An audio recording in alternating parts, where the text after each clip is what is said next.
പ്രവാസി ഇന്ത്യക്കാർ, അപ്പോൾ പ്രത്യേകിച്ചും ദുബായിലൊക്കെ ജോലിയുമൊക്കെ കുറച്ച് പ്രശ്നങ്ങളുണ്ട്. കാര്യമായിട്ടില്ല എന്നുണ്ടെങ്കിലും പ്രശ്നങ്ങളുണ്ട് എന്നുള്ളത് സത്യമാണ്. എല്ലാവരും അത് പറയുന്നുണ്ട്. പഴയ ശമ്പളം പലർക്കും ഇല്ല, അങ്ങനെയൊക്കെ പറയുന്നത്. ഇതൊക്കെ എങ്ങോട്ട് എത്തി നമ്മളെ എങ്ങനെ ബാധിക്കും? പ്രത്യേകിച്ചും കേരളത്തെയൊക്കെ ഇതൊരു യുദ്ധം നീണ്ടുപോകും തോറും ഒരു പ്രവാസി പണത്തിൻ്റെ വരുമാനത്തിൻ്റെ ഭാഗമായിട്ട് നിൽക്കുന്നത് അതിപ്പോൾ തന്നെ തുടങ്ങിക്കഴിഞ്ഞു. പ്രവാസികൾക്കൊരു ഇൻസെക്യൂരിറ്റി ഉണ്ട്. എനിക്കറിയാവുന്ന 2 പേരെങ്കിലും അവർ ഫാമിലിയായിട്ട് ഗൾഫിലായിരുന്നു. അവർ ഫാമിലിയും കൊണ്ട് ഇവിടെ വന്നിട്ട് ഫാമിലി ഇവിടെ താമസിച്ച് പിള്ളേരെ ഇവിടുത്തെ സ്കൂളിൽ ചേർത്തിട്ട് അവരൊറ്റയ്ക്ക് തിരിച്ചുപോയി. അത് അവരുടെ ആങ്സൈറ്റി കൊണ്ട് സേഫ്റ്റി എന്താവും നാളെ എന്നറിയില്ല. എന്നാൽ എല്ലാം വിട്ടെറിഞ്ഞിട്ട് പോരാനുള്ള കാശും കയ്യിലില്ല. അപ്പോൾ നീയും പിള്ളേരും ഇവിടെ നിൽക്കും, ഞാൻ പോവാം, നീ വന്നാലും പോയാലും ഞാനവിടെ ഓടിപ്പാഞ്ഞ് എങ്ങനെയെങ്കിലും രക്ഷപ്പെട്ട് വന്നാൽ മതിയല്ലോ. ഈ ചിന്ത മെല്ലെയാണെങ്കിലും പടരുന്നുണ്ട്. അത് മെല്ലെ ആയതുകൊണ്ടാണ് അതൊരു ഷോക്കാവാത്തത്. ഒറ്റയടിക്ക് എല്ലാവരും പാനിക്കായിട്ട് കൊണ്ടുവന്നാൽ നമുക്ക് അവരെ എന്ത് ചെയ്യണമെന്ന് നമുക്കറിയില്ല. അവരെ കൊണ്ടുവരാൻ തന്നെ പ്രയാസം. ബട്ട് ആ ഒരു സിറ്റുവേഷൻ ഇല്ലാത്തത് ഗൾഫ് രാജ്യങ്ങൾക്കൊരു മെച്യൂരിറ്റി ഉള്ളതുകൊണ്ടും ഇറാന് പോലും ഇതിലൊരു കരുതലുള്ളതുകൊണ്ടുമാണ്. ഇറാനും അറിയാം ഈ ആൾക്കാരെ പാനിക്കാക്കി കഴിഞ്ഞാൽ അത് ഒരു പ്രശ്നമാണ്. ഇറാൻ ഇപ്പോൾ ചെറിയൊരു ഗുഡ് വില്ല് അവരുടെ റഷ്യയുടെ ചൈനയുടെയൊക്കെ ഉണ്ടെങ്കിൽ അതും കൂടെ നഷ്ടപ്പെടുന്ന ഏർപ്പാടായി പോകും.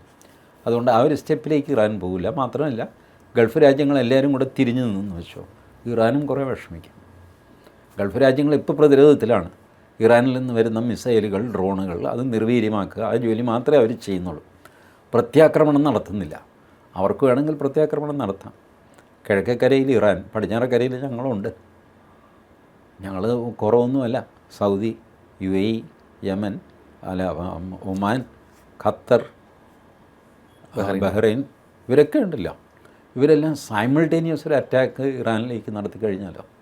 മാത്രമല്ല ഇറാൻ്റെ ഓയിൽ ഇൻസ്റ്റലേഷൻ അവരെ അമേരിക്കയും ഇസ്രായേലും ഇപ്പോഴും ഇറാൻ്റെ ഓയിൽ ഇൻസ്റ്റലേഷൻ തൊട്ടിട്ടില്ല കാര്യമായിട്ട്. 1-2 ഇടത്തൊക്കെ പൊട്ടിച്ചിട്ടുണ്ടെന്നേ ഉള്ളൂ, ബാക്കി ചെയ്തിട്ടില്ല. പക്ഷേ ഇവരടിക്കുമ്പോൾ ഇവരുടെ കയ്യിൽ എണ്ണയുണ്ട്, മറ്റവൻ്റെ എണ്ണ കത്തിപ്പോകുന്നതിൽ അവർക്ക് ദണ്ണമൊന്നുമില്ല. തീയിടാന്ന് പറഞ്ഞു കഴിഞ്ഞാൽ എന്ത് ചെയ്യും ഇറാൻ? അപ്പം അങ്ങനെ ഒരു പരിധി കഴിഞ്ഞ് ആളുകളെ ഉപദ്രവിക്കുന്ന ഒരു സിറ്റുവേഷൻ വരില്ല. ബട്ട് ഡെഫിനറ്റ്ലി ഈ ആങ്സൈറ്റി കൊണ്ട് ഈ പറഞ്ഞ സാലറി പലരുടെയും കുറയും, ചിലർക്ക് ജോലി നഷ്ടപ്പെടും, ചിലർ വെറുതെ പേടിച്ചിട്ട് തിരിച്ചു വന്നു എന്ന് വരും. ആ പ്രോസസ്സൊക്കെ ഇപ്പോഴേ സ്റ്റാർട്ട് ചെയ്ത് കഴിഞ്ഞു. പക്ഷേ അത്രയ്ക്ക് എൻ്റെ നോട്ടത്തിൽ എനിക്കും ചില സുഹൃത്തുക്കളൊക്കെ GCC കൺട്രീസിലുണ്ട്, സാമാന്യം ഹൈ പൊസിഷൻസിലൊക്കെ ഇരിക്കുന്നത്. അവരിപ്പോഴും പറയുന്നത് ഒരു പാനിക്കിൻ്റെ ആവശ്യമില്ല. യുദ്ധം അതിൻ്റെ ഡൈനാമിക്സ് അനുസരിച്ച് ഏതെങ്കിലും ഒരു ദിവസം പോയി തീരും. ഗൾഫിലെ ഇന്ത്യക്കാർ ഭയപ്പെടേണ്ട, മലയാളികളടക്കമുള്ള ഇന്ത്യക്കാർ ഭയപ്പെടേണ്ട ഒരു സാഹചര്യവുമില്ല.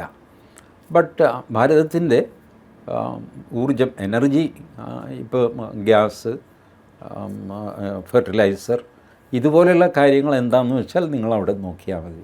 അത് ഞങ്ങളുടെ സേഫ്റ്റി വലുതായിട്ട് ഇപ്പോൾ അങ്ങനെ ഒരു പേടിക്കേണ്ട ലെവലിലൊന്നും എത്തിയിട്ടില്ല എന്നാണ് എനിക്ക് കിട്ടുന്ന ഫീഡ്ബാക്ക്.